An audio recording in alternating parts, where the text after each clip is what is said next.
جب سے والدہ گئی ہیں مجھے یہاں کوئی نہیں سمجھتا میری پیاری بیٹی۔ میں نے ابھی تک تمہارا نام نہیں رکھا، اگر والدہ یہاں ہوتی تو وہ تمہارا نام سوچ لیتی۔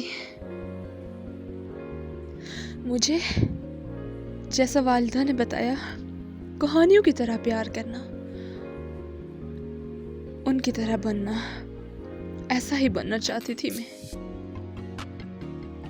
لیکن اب مجھ سے کہا جاتا ہے کہ جسے تمہیں دکھائیں اسی سے پیار کرو، ان کے راستے پر چلو۔ میں ایسا کبھی نہیں کروں گی کیونکہ میں اپنی ماں کی باغی بیٹی ہوں۔ اگر والدہ یہاں ہوتی تو وہ ایسا کرنے کی اجازت کبھی نہ دیتی۔ یہ تھی میری آج کی ویڈیو، امید کرتی ہوں آپ کو پسند آئی ہوگی۔ دیکھنے کے لیے بہت بہت شکریہ۔ ملتے ہیں ایک نئی ویڈیو کے ساتھ، تب تک کے لیے اللہ حافظ۔